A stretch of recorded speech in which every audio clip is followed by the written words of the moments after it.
Satreskrim Polresta Banda Aceh mengungkap kasus perdagangan satwa liar dilindungi di kawasan Pekanbadak Aceh Besar pada Selasa 3 Desember 2024 lalu.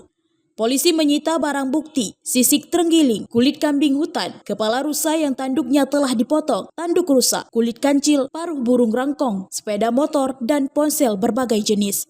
Kasat Reskrim Polresta Banda Aceh, Kompol Fadilah Aditya Pratama mengatakan ada 2 tersangka yang ditangkap, yakni MF 28 tahun warga Aceh Besar dan IR 35 tahun yang merupakan warga PD. Dari tangan MF, polisi berhasil mengamankan 3 kepala rusa yang tanduknya telah dipotong, 6 tanduk rusa, 3 lembar kulit kambing hutan, 1 kulit kancil, dan handphone. Sementara dari IR, polisi mengamankan 30 kg sisik terenggiling, paruh burung rangkong, sepeda motor N-Max, dan 2 handphone. Fadila menjelaskan bahwa kasus ini terungkap setelah polisi menerima informasi masyarakat tentang akan adanya transaksi atau perdagangan sisik terenggiling. Dari informasi itulah, tim langsung melakukan penyelidikan lanjut hingga akhirnya menangkap kedua pelaku. Ternyata diketahui bahwa MF memesan sisik terenggiling tersebut kepada IR. Mengamankan 2 orang yang diduga melakukan tindak pidana terhadap sumber daya alam terhadap ekosistemnya, ya, di mana identitas tersangka yang pertama yaitu inisial MA, asal Aceh Besar, kerjaan tani.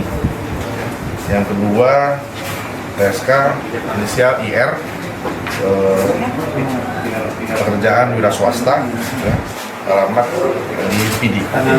Di mana barang bukti yang kami amankan yaitu 3 kepala rusa yang telah dipotong tanduknya, 6 potong tanduk rusa, 3 kulit kambing hutan kondisi kering, kemudian 1 kulit kancil kondisi kering, kemudian 1 unit handphone merek Oppo milik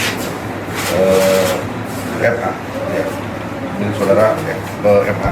Kemudian BB yang disita dari TSK satunya lagi sama IR, yaitu 1 paruh burung rangkong, kemudian 30 kilo, ya, kurang lebih sisik terenggiling kondisi kering dalam 4 karung, kemudian 1 unit sepeda motor jenis Yamaha, 1 unit handphone merek Samsung, 1 unit handphone merek Nokia. Atas perbuatannya, kedua tersangka saat ini masih diamankan di Mapolres Banda Aceh. Polisi juga terus mendalami kasus ini untuk mengetahui asal benda tersebut. Dan keduanya dijerat dengan pasal 40A ayat 1 huruf F junto, pasal 21 ayat 2 huruf C Undang-Undang Republik Indonesia nomor 32 tahun 2024 tentang perubahan atas Undang-Undang nomor 5 tahun 1990 tentang konservasi sumber daya alam hayati dan ekosistemnya. Dari Banda Aceh, Lala Nurmala melaporkan untuk Puja TV.